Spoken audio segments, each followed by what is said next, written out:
I am a believer in the perfectibility of human beings. At the Circle, we can finally realize our potential. When we are our best selves, there isn't a problem that we cannot solve. We can cure any disease, and we can end hunger. Imagine the human rights implications. The possibilities are endless. Your payment, it was for $78.13 and the bill was for $78.31. Thank you. You got the job at the Circle. Have a drink, have a good time, and stay excited. You're at the Circle. Hi, May. How are you? Jared here will be doing your training. When I first started, it took me a few weeks to really get the hang of it. Believe me, you're doing fine. You should come visit me at work sometime. You might think I was there to clean the toilets. Everyone really likes you. Your work's been exemplary, strong ratings, but your absence at several events. Sorry, my dad had an episode and I was home helping out. Is that related to his MS? I've been looking into your parents' situation, and I have an idea.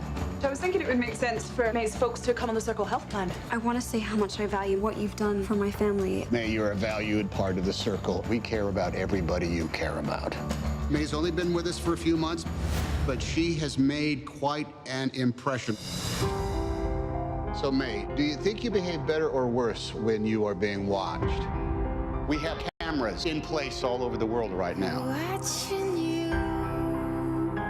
We used to go on adventures, we used to have fun and see things, and now it's all filtered through this. Does this really seem okay to you?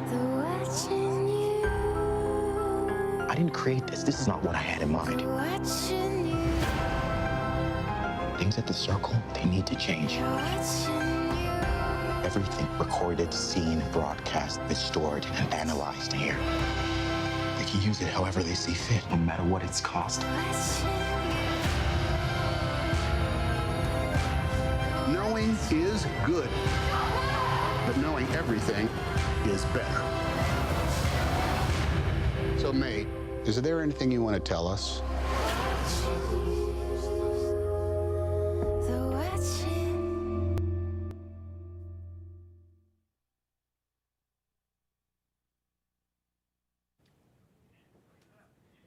Good morning. My name is Jack Dorsey, and we are joining you live from Twitter headquarters in San Francisco.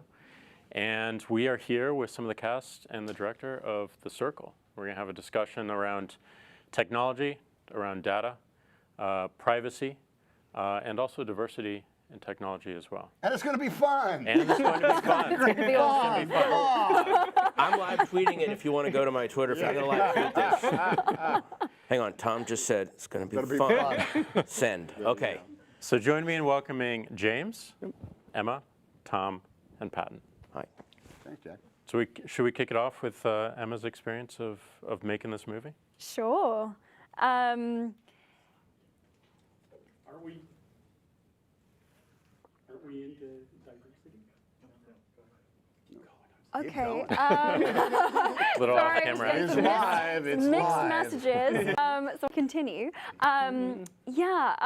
You know, I was a big fan of Dave Eggers, who wrote The Circle, and I remember reading the script, and it was just something that really stayed with me and got under my skin and started kind of haunting me a little bit. I remember speaking to James, and I had a very long Skype conversation, and then I was like, I have to talk to Dave. I have to try to, you know, like, and I realized what an amazing piece of material it was, because it poses endless questions, and it really makes you think about things that perhaps you haven't spent time thinking about before. And I knew I had to do the project because it wouldn't leave me. You know, it wouldn't leave me. It was.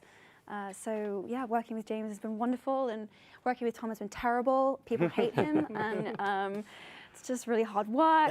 Patton's not funny ever, so it's been bad. But I think we managed to make a good final end product, so I'm pleased at least with that. And James, what about your experience? It was great. I mean, it began for me with reading Dave's novel. I've been a fan of Dave's writing since his first book, Heartbreaking Work of Staggering Genius. And yeah, I was excited to read The Circle. I think I read it in 2 days, and I found it hilarious, darkly hilarious. And I I was really upset by it because I mean May Holland, the main character that Emma plays, I think I saw myself in her, for better or worse, probably for worse. There was something, I think she was very idealistic, and then there was a part of her that just desperately wanted to be seen and known, and there was I think a loneliness and emptiness in her gut that she was working through, and you know, for myself, I mean, my wife and I were about to have a kid when I read Dave's book, and we just started talking a lot about our own childhoods and how we've been able to sort of live, for the most part, unsurveilled lives, you know? Like, there wasn't a record of what we'd done. We made mistakes in private. We, you know, atoned with our parents, with our teachers, with, you know, with our God, if there was a God, whatever. We worked all that stuff out in private, and we just started wondering if our child, now we have 2 kids, would have that same luxury. And we thought perhaps they wouldn't. And that's what started rattling through my brain. That's what got under my skin in Dave's book, and I knew that I wanted to make it as a film.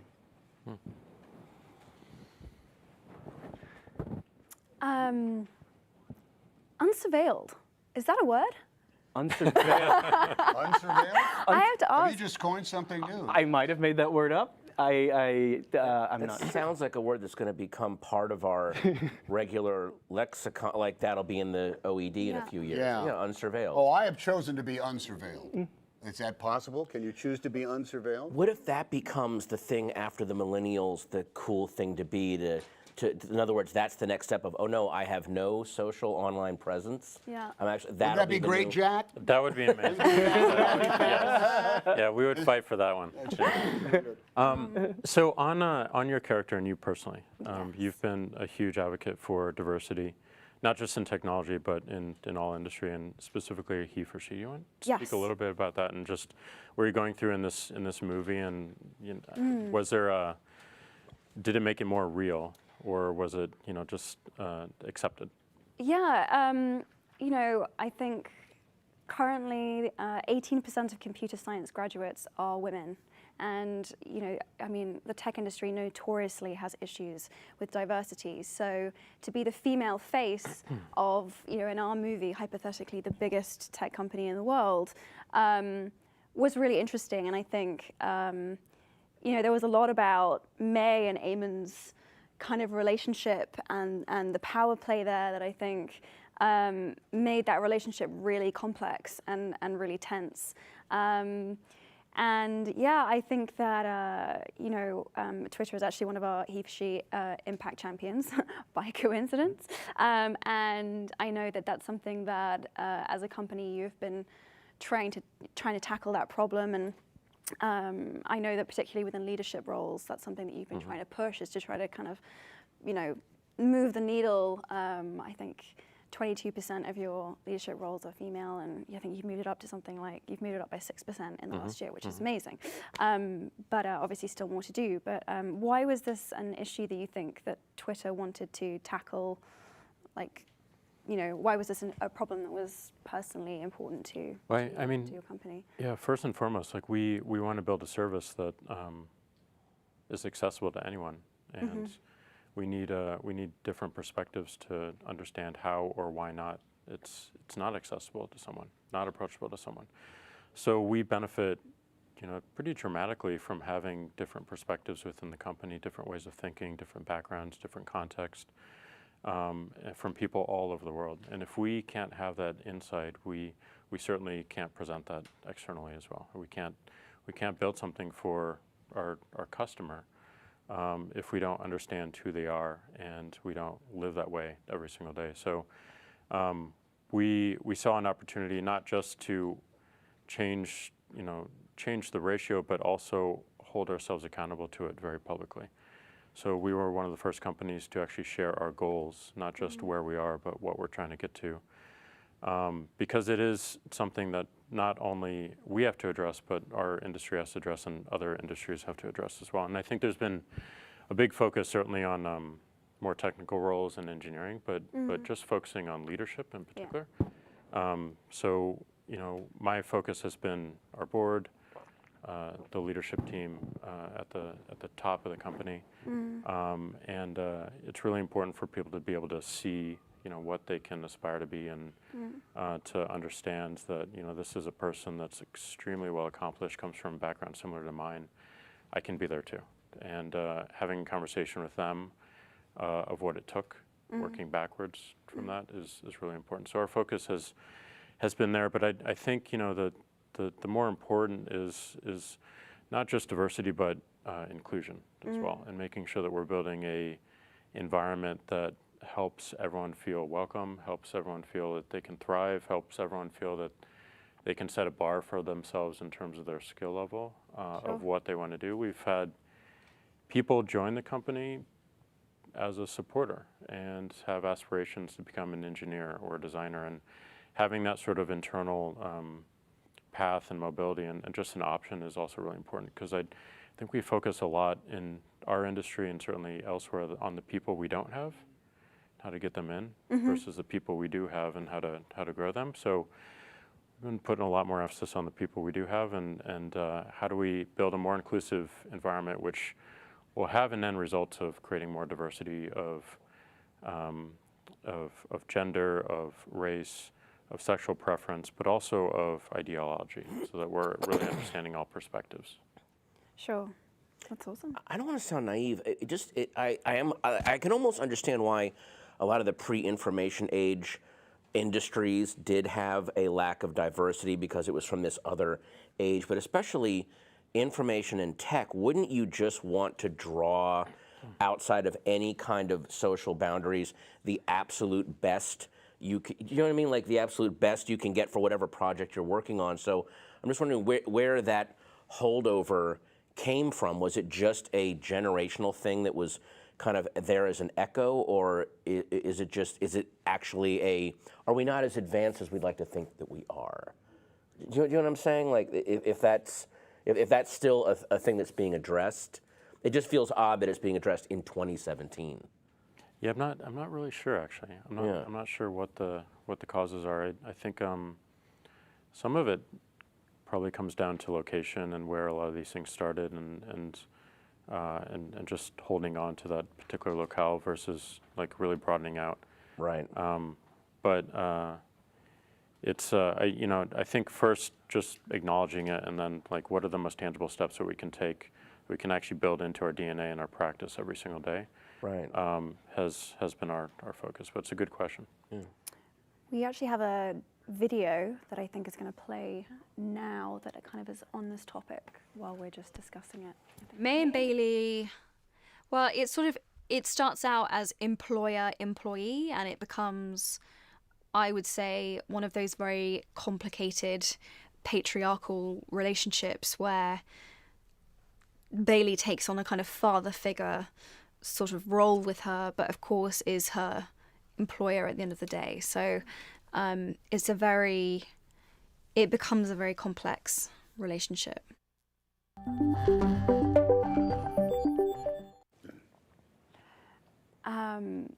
Yeah. So there you have it. So there you have it.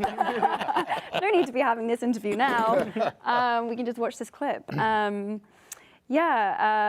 I love playing May. She is so complex. Everything that you said about being incredibly idealistic, I feel like one of May's big problems is that she really believes in the perfect solution to these problems. She really believes that there is kind of one answer, that if we all pull together, we can get there. And she doesn't realize it, but her approach is quite extreme in the end and quite sort of totalitarian almost. She kind of becomes her own charming little dictator, I think, without realizing that she's headed there.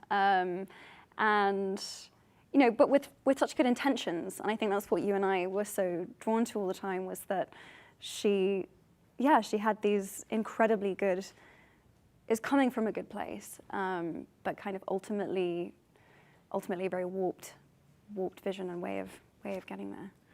She definitely comes from a generation who aspire to be disruptors. Yeah. Right, and I think we generally see that as a good thing. Disruption can disrupt the status quo, but we've also clearly seen in the past year, how people can come in from a different industry and affect the world negatively in politics, whatever it is, and disrupt things, and it doesn't always work out the way we think it is. That's certainly the case for May, but she does have good intentions. She's very idealistic. Yeah.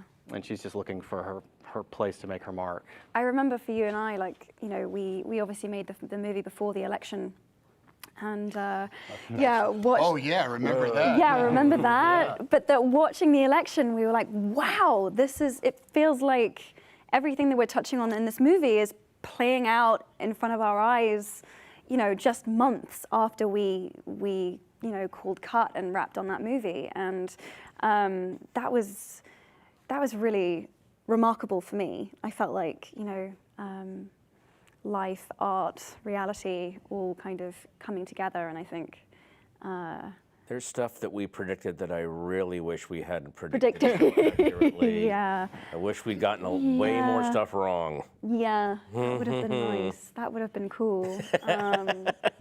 That would have been really cool. Pat, you've been using Twitter for ages. You're one of the first, right? I know I wasn't the first guy. The first ever Twitter user, Pat. I was one of the MVP. There was a whole bunch of us that were like trying to, again, play with it. It's a very fun, it's almost, what's so great about it is it's purely verbal, and if you know how to use verbiage and really play with it, you can really get people to kind of sit up and take notice, and especially if you're using it towards, okay, I'm going to be funny and entertaining, and then use that to point the camera towards this issue or, you know, this problem that I would like people to maybe look at, and it's, you know, and it gives people a doorway that would normally, it is what the Ramones did. That's how I always think of it, of in the early 70s, you had these giant bands where it's like, you can't be in rock and roll unless you have a fog machine and lasers and a huge dragon that comes out, and the Ramones are like, no, you can just plug into amps and play quickly and grab people, and that's sort of what Twitter did. It just shaved everything. That is the best comparison I've ever heard. You're going to put that on your marketing material. I love the Ramones. The Ramones were a rock and roll band. Oh, thanks, Tom. I appreciate that. But really quickly, the internet was getting to a point where websites that got attention had bells and whistles and animation, and then it's like, no, what about just really plangent ideas that hit people in the forehead, and that's what Twitter was. Let's watch a commercial, another a bit of the Circle right now for the next 32 seconds. There is an abundance cannot solve. We have cameras all over the world right now. This Friday, Where does all that data go? the deeper you go, I'm the only one who can do this. the darker it gets. I want the truth. You can't trust anyone. The Circle, rated PG-13. Even Bailey is one of the three. Is there a way just to turn down the walkie-talkies, like in between Yeah. speaking? That would be really amazing. Dia I Man, keep hearing take the shot. Yeah, I'm like, not the financial guy and not the tech guy. He's the guy who dreams big.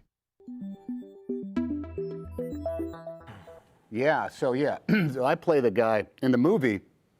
You know that he's a diabolical genius because he has a beard. Do you find that to be the case? That in order for everybody to know that, is there a diabolical genius in the room? Oh, it must be the guy in the beard. Oh, you're getting there yourself. But the thing about playing the guy in charge is he's the guy that had this idea of the way things should be. We should have no secrets, thinks Eamon Bailey. We should all be unified. We should all be able to communicate instantaneously. And, you know, we should also not have to rely on keeping things secrets or relying on our own anonymity. Because the more things are out there, the more transparent everything is. And thus, the human condition is improved and we reach a state of nirvana. Now, how does that happen technologically? Well, you trust the geniuses who can write the code and invent the machines to come up with that kind of stuff.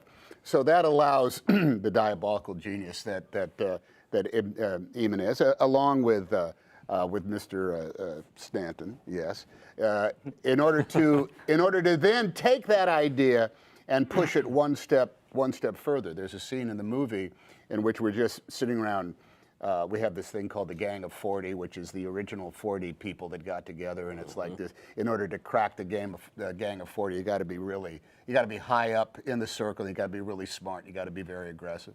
And we're talking about the concept of how to make the numbers of the people who are members of the circle equal the numbers of people who voted in the last election, because there's actually more members of the circle than there are people who took part in the democratic process. And so the spitballing, the dreaming that goes on is, well, there must be a way. And lo and behold, May herself is the one that comes up with this way that is such an actually great, fantastic idea. But when you carry it to its actual conclusion and its effect on human nature is no different than what the Stasi did in East Germany. You know, this concept of keeping track of everybody and saying, you do, in fact, have to vote. And that comes around to this other concept that anybody who runs a company, whether you're a tech company or if you make baby buggies, would love it if everybody who had a baby was forced to own one of your baby buggies. It would just be the greatest thing for the bottom line. It'd be the greatest thing for the design process. It'd be the greatest thing for your employees, and it would be wonderful for the babies themselves because they would have the best baby buggy. But out inside that comes some degree of malevolent totalitarianism or dictum that removes all these things such as choice or in the case of the word that we coined earlier, unsurveillance. Unsurveilled. You know, all you have to do in order to give in to the great promise of the circle is to agree to be surveilled. That's all you have to do. And your life will be magnificent and easy and fast and quick, and you'll always have somebody to go kayaking with, and you'll never be suffering from a parent with multiple sclerosis ever again. There'll be a support system. But you will be surveilled to a point. I mean, that's taking it to almost a scientifically dystopian vision of it. And the question then is, well, what if you choose to be unsurveilled? And is it possible to be... Is the opt-out possible? Yeah. And will there be some kind of benign way to stop you being unsurveilled? Why do you want to be unsurveilled? Why? Wrong? Like, What do you have to hide? What are you guilty of? You What have have you a done? baby. Wouldn't you want to have the best baby buggy that's ever been invented that can keep track of you? So it ends up being this what Dave did. I think we can all agree in the book is that what Dave Eggers did, and he took all of this magnificent promise of ease and the dream of that technology has certainly delivered to us in many, many ways, and taken it to the furthest extreme that is not one of artificial intelligence taking over our control of us, but actually our own individual choices co-opting us out of the grand code of like indifference and chaos that is actually part of the human condition and part of the universe. Now, this is a responsibility that like Twitter has put us exactly in the middle of everything from the Arab Spring to the president of the United States 3 o'clock in the morning ramblings. One is fantastic. The other one is goofy, odd. So you get maybe a little scary. Well, if you choose to be scared by it, you can be. If you decide to take it, seriously and literally, yeah, it can be. But in the grand scheme of things, Steve Martin published a book about not only his tweets but the responses to his tweets. And I said, well, that's like a retro technology, isn't it? You wrote tweets, people responded to it, and you printed it on paper in a book you can only buy either on Amazon or in a bookstore. So it ends up being this still grand ball of possibility that is, on one hand, certainly your option, certainly a series of choices. But once you, I think, enjoy one of the benefits, or 6 of the benefits that all of technology can give to you, you might then be also opting into that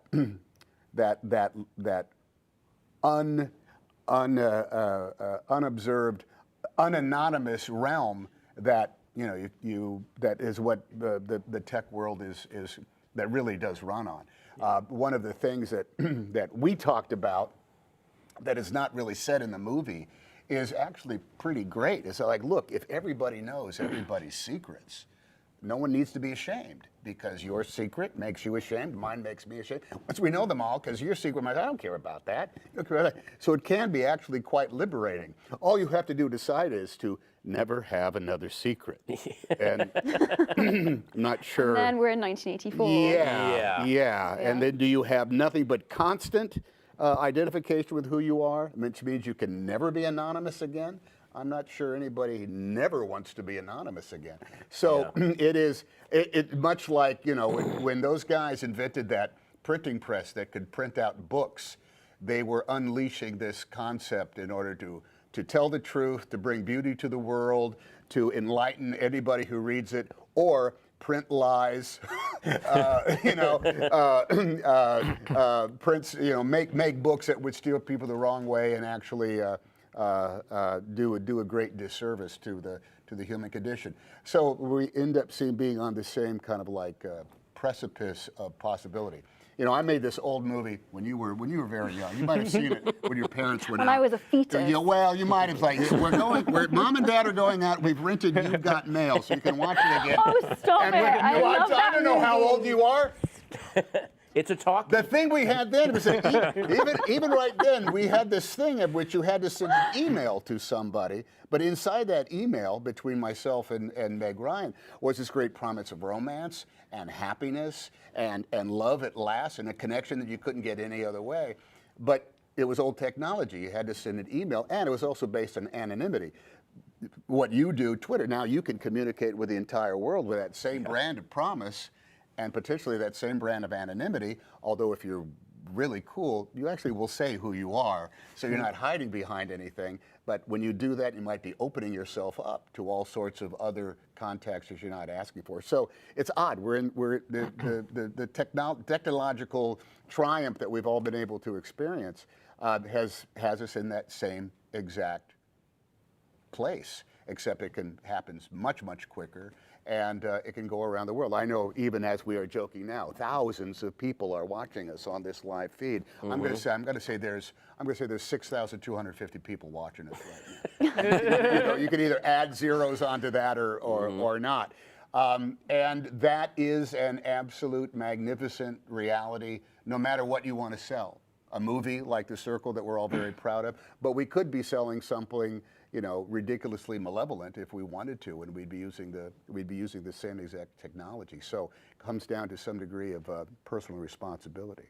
But again, the guy with the beard sits around, and this is how I played you. I played you. I'm not in as good a shape. I didn't exercise or eat as well as you did, but I played you. And it was sitting around saying, well, how can we make the world better? I mean, at the end of the day, I think most of this is like, not how making a buck is wonderful, but it starts with some aspect of how can we draw people together? How can we make what's going on in their world as prescient and as immediate to ourselves, who are thousands of miles away in a complete culture that's completely removed.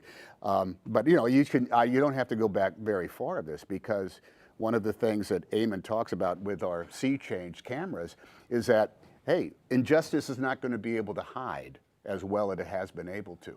And there are people out there with a Twitter account who are bringing injustice to light. And that's incredibly, incredibly important to the human condition. And we just hope that 51% of the world's population does that, because that's 2% more than the 49% that will be spreading lies. Right. So the founding goals of The Circle compared to real life. I'm not purple. Are you purple? I'm turquoise, my friend. You're purple. So we don't even have to throw to another clip now. We don't. Oh, here for the next.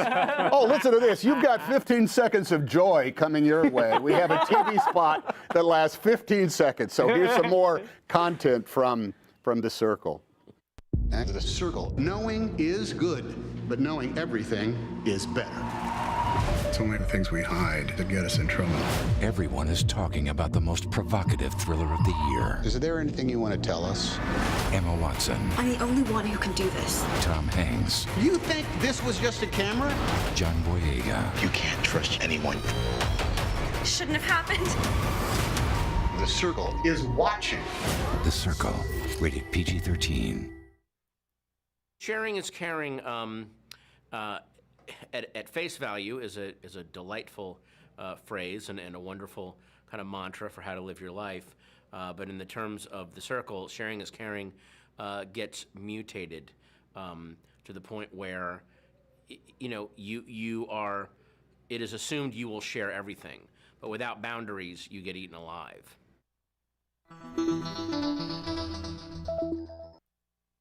Hi, Twitter.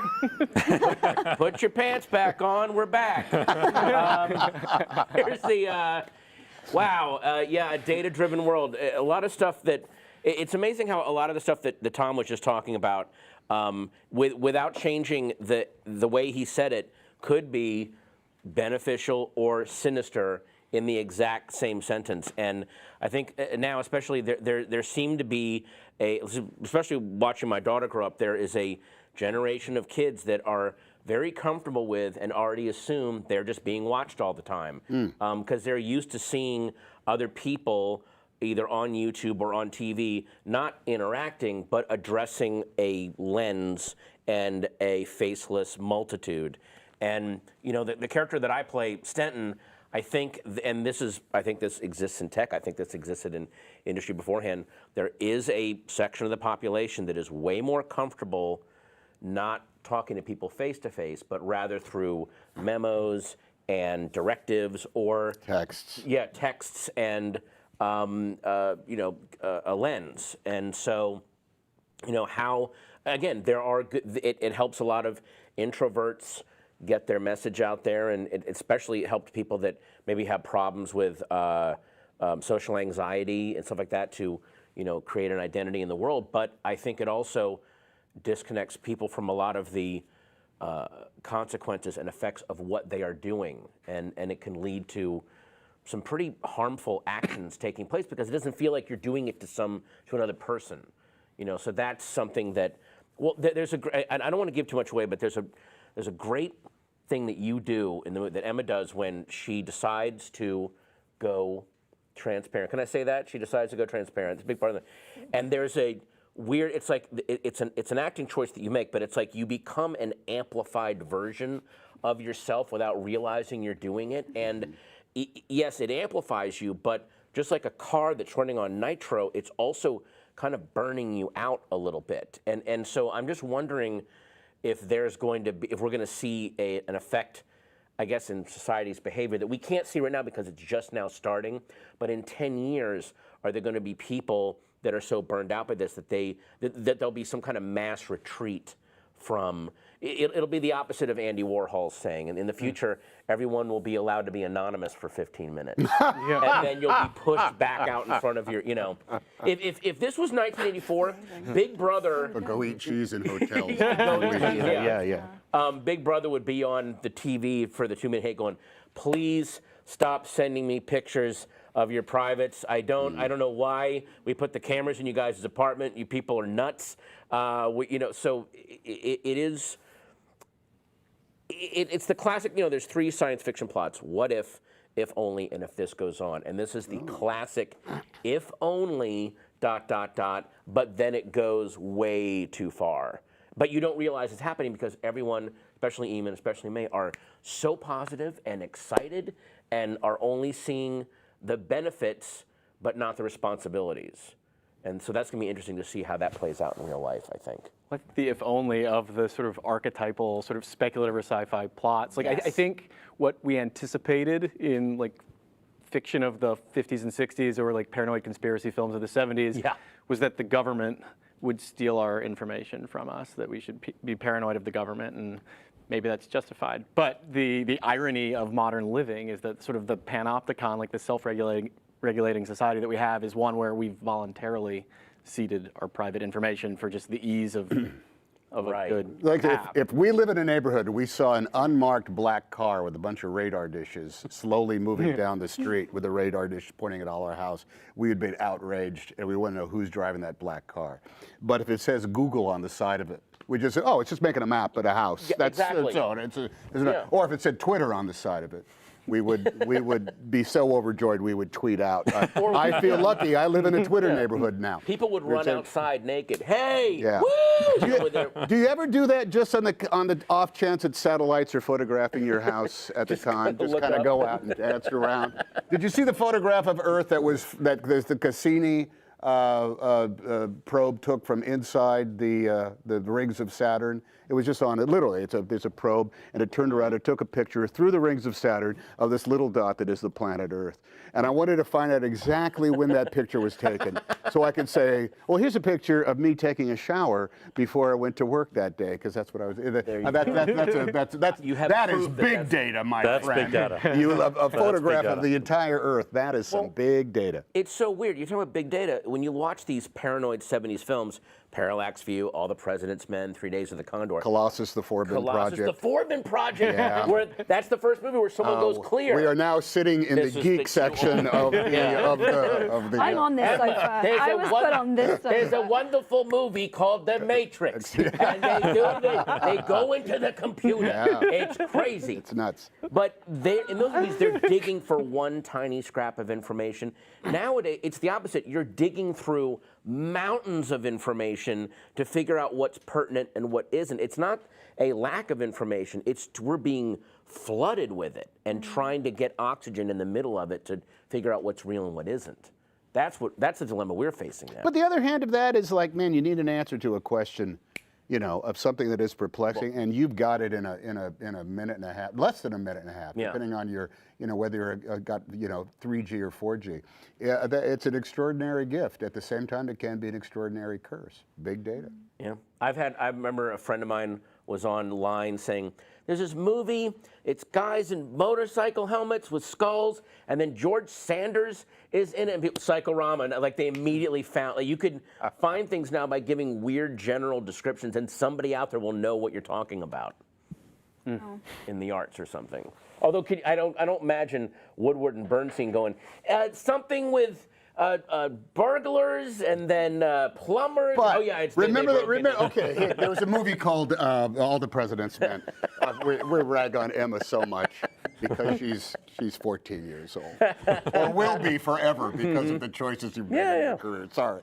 So there's one scene where Woodward and Bernstein are going through the card catalog in the Library of Congress. It's one of the greatest shots in motion picture history, where the camera just comes up and up and up and up and up, and they're just going through. Well, a Google search now. If Alan Pakula was alive and tried to make a dynamic shot of the Google search, Dustin Hoffman would be doing like this in his car. Yeah. Oh, Zapruder. He's got, it'd be like that fast. Not exactly the same cinematic possibility. Well, there's also a scene in that movie, and my dad told me about this when they first saw it in the theater. Oh, how old are you? Remember, well, I'm still pretty old. Okay, but he saw, they're looking for Kenneth H. Dahlberg. Yes, yeah. And they go into a room in the Washington Post where they have every yellow pages from the country. That was their Google. But apparently at the time when people saw that scene, my dad remembers people going, whoa, they've got every yellow page. This is like a nerve center. And there's people just going through looking for Dahlberg in every single yellow page in the country. It was hilarious. Yeah, wow. That was the internet back then. I mean, but I think of like the end of the conversation, like the last images of Gene Hackman ripping apart the floorboards, trying to search out the truth, and it being sort of unknowable, and him as it's an image of going nuts. I mean, when I read Dave's book and I thought of May, once she goes transparent, becomes a public figure, and then tries to keep up with everyone who wants to comment on everything she's doing, whether she wants to just be connected, everyone be generous, give of herself, be totally connected in a very pseudo-spiritual way. It's mad. It's so much maddening. watching that. Yeah. That was something I wanted to speak to as well, which was when you mentioned this kind of like amped up version of herself that May becomes when she takes the decision to become transparent. To be transparent in our movie means that May agrees to be watched all the time throughout her, every single second of her daily life. And I remember James directing me and saying, like more. And playing the version of May that was being watched all the time was exponentially more exhausting than playing the version of May who was just kind of interacting in a way that when she wasn't being watched. And it's interesting because I recently just obviously did this press tour for Beauty and the Beast, and I guess it's kind of like, it's on my mind, but I did Jimmy Kimmel, where he makes you read the mean mean tweets. tweets. And it made me realize as I was doing it, I was like, wow, you know, it's being asked of me and it's being asked of my my friends, everyone around me, to be so much more resilient than I think we've ever had to be, in the sense that usually if someone's saying something unkind about you, they're saying it behind your back, conveniently, quietly in a whisper in another room. But the world that we live in now, with the level of transparency that we're seeing, you know, kids are getting, you get everything, every unkind word, every criticism, every Jack, whatever else. What does it do to you to hear us referencing mean tweets? You know, right now? But I just realized, like, Annie in our movie, she burns out. I mean, in the most profound One of the most way. realistic She things. has nothing left.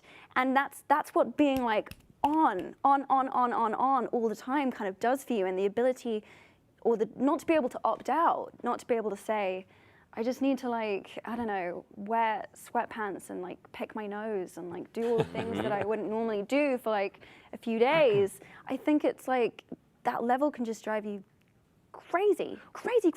Well, I mean, this is sort of a meta question, but I mean, May in the beginning of the story is relatively anonymous, and then midway through she gains some level of celebrity. I mean, I imagine the three of you like have a much thicker skin about such things than, say, I do. Like, what do you think it would be like for the average person to suddenly just to go out and get a turkey sandwich? It would be like being on a press junket for Beauty and the Beast for the rest of your life. But that's what's so crazy, is I feel like it's becoming so much more relatable, because it's not like fame isn't something that just celebrities are experiencing anymore. To a certain degree, everyone who uses social media or has a social media platform or whatever else is broadcasting themselves, marketing themselves, sharing intimate details of their lives, and you know, they're receiving comment, they're receiving likes, dislikes, like, you know, they're experiencing exactly what I'm experiencing, of course to lesser and greater degrees, but like, you know, it's the way that the world is moving. Like,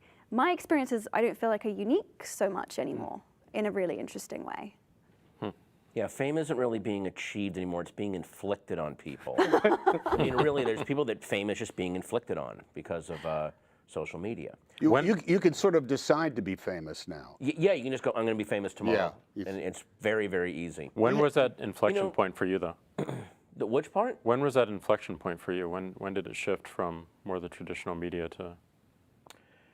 I think for me, it was when I got on Twitter and started realizing, I mean, if I want a really basic way to describe it, suddenly my stand-up shows sold out very quickly and very easily, and people after the show would come up and talk to me about tweets I'd sent out as if we were having a conversation that had been interrupted and now we're resuming it. It was a different kind of energy speaking to people. And a lot of times that was really good. They felt like they knew me more, and it was, you know, easier to talk about things. But then there was also a weird feeling of ownership sometimes, or of a, hey, I said something to you and you never responded. I'm like, well, because I can't like read every I have to go live a life so that I can have material to do comedy. You know, so there was some moments of, I've had some weird moments on Twitter, but for the most part, it's been very, very fun. Don't shut down my account. That's not possible. Yeah, that is not possible. Didn't Louis C.K. tweet about Tig Notaro when she was actually on stage at Largo? As he was watching it happen, yeah. He's like, I can't believe I'm seeing this right now. She said Tig Notaro is crushing it right now at Largo, and it altered the life of Tig Notaro and in a magnificent way. In a great way, yeah. Check out this exclusive clip. No, that's turquoise. It's mine. I'm sorry, that's you. I'm turquoise. I just can't help but try to be the host of the morning breakfast show.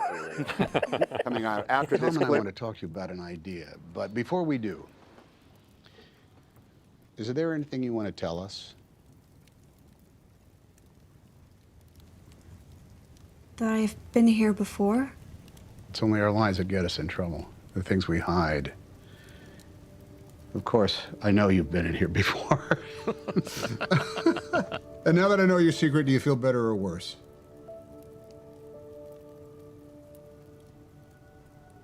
Better. Relieved, actually. I am a believer in the perfectibility of human beings. When we are our best selves, the possibilities are endless. There isn't a problem that we cannot solve. We can cure any disease, and we can end hunger, and without secrets, without the hoarding of knowledge and information, we can finally realize our potential.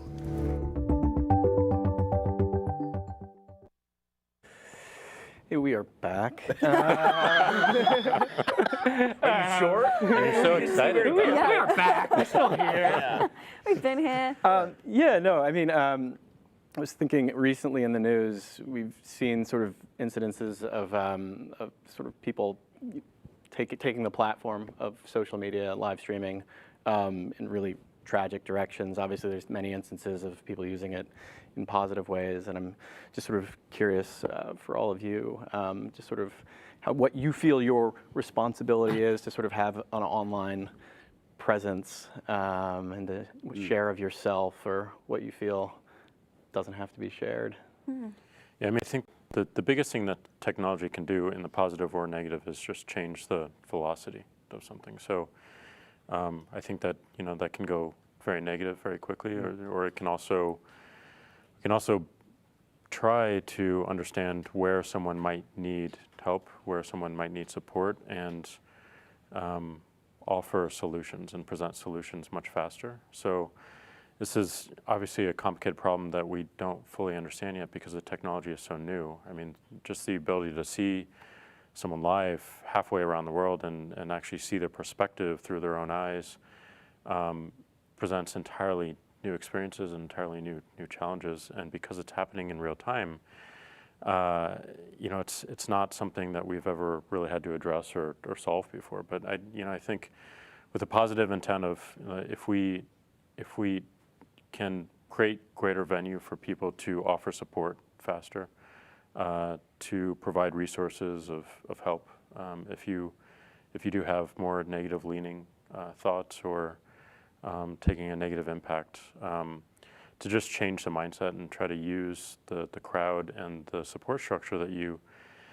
may have around you to influence a different sort of outcome. But it's new, and we have to learn really, really quickly. But I do think we can't just be tool makers here. I think we need to make sure that we are advocating for positive usage of it, realizing that, you know, there will be negative, and the faster we can learn from that and understand where the appropriate time is to help and how to help, we get better. So just have to make it a priority.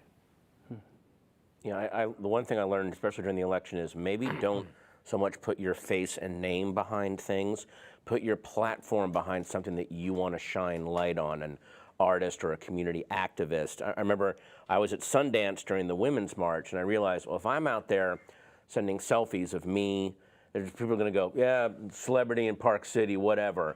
And I saw a lot of people trying to write off the Women's March by going, it's just LA and New York. So I could retweet, here's Boise, here's Charleston, here, like, it was way bigger, and it's not this just exclusive East Coast. It was everywhere. It was Chicago. So, and I was seeing a lot of people doing that, and that's what made it, I think it landed with so much more impact, was that you could immediately erase the lie of, you know, coastal elites. Like, no, it's not. It's literally everywhere, and here's proof it's happening right now. So that's a great way to use, to me, to use social media, is put light on stuff that you want to, you know, have more attention brought to.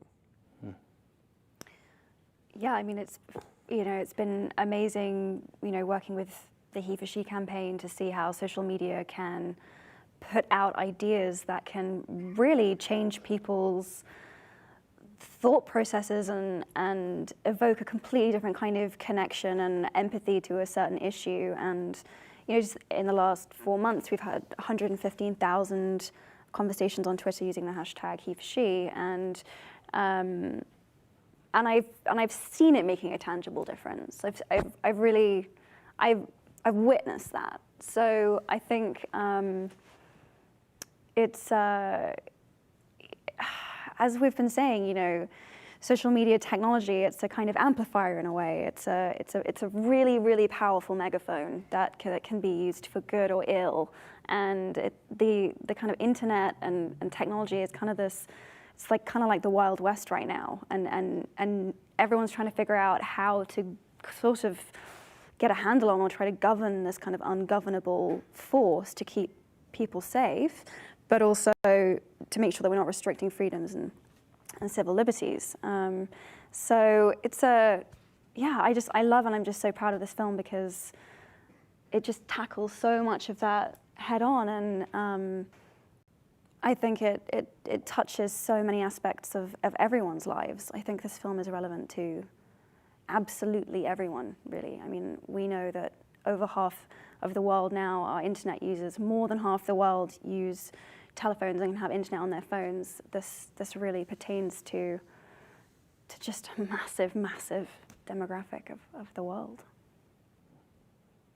It still sort of comes down to a personal, individual bent that is as different as there are people in the world. Do you look to all of this for enlightenment, to help you understand things you do not understand, or do you look to it for confirmation of things you already believe and accept as to be true?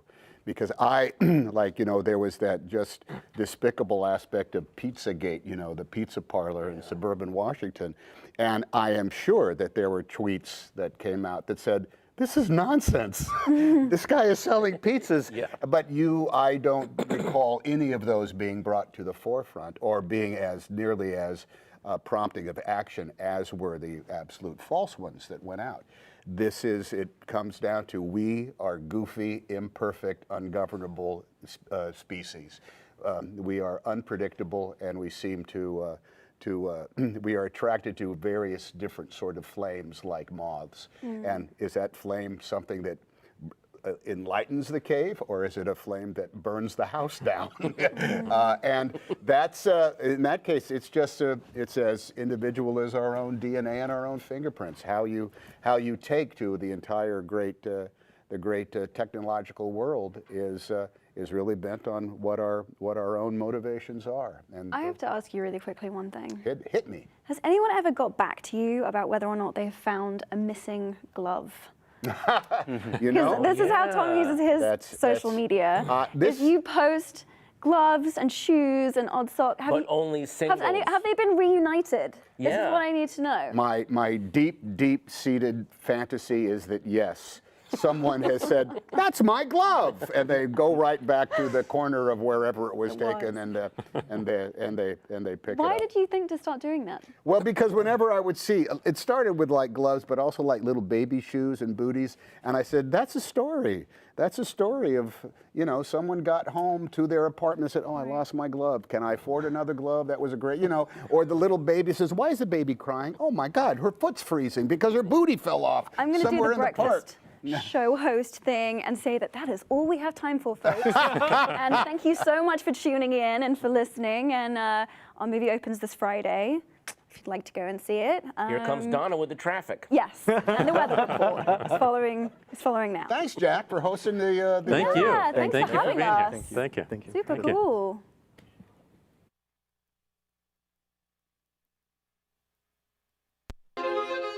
I am a believer in the perfectibility of human beings. At The Circle, we can finally realize our potential. When we are our best selves, there isn't a problem that we cannot solve. We can cure any disease, and we can end hunger. Imagine the human rights implications. The possibilities are endless. Your payment, it was for $78.13 and the bill was for $78.31. Thank you. You got the job at The Circle. Have a drink, have a good time, and stay excited. You're at The Circle. Hello, May. How are you? Jared here. Will be doing your training. When I first started, it took me a few weeks to really get the hang of it. Believe me, you're doing fine. You should come visit me at work sometime. You might think I was there to clean the toilets. Everyone really likes you. Your work's been exemplary, strong ratings, but your absence at several events. Sorry, my dad had an episode and I was home helping out. Is that related to his MS? I've been looking into your parents' situation, and I have an idea. I was thinking it would make sense for May's folks to come on the Circle Health Plan. I want to say how much I value what you've done for my family. May, you're a valued part of the Circle. We care about everybody you care about. May's only been with us for a few months, but she has made quite an impression. So, May, do you think you behave better or worse when you are being watched? We have cameras in place all over the world right now. We used to go on adventures, we used to have fun and see things, and now it's all filtered through this. Does this really seem okay to you? I didn't create this. This is not what I had in mind. Things at the Circle, they need to change. Everything recorded, seen, broadcast is stored and analyzed here. They can use it however they see fit, no matter what it's cost. Knowing is good, but knowing everything is better. So, May, is there anything you want to tell us?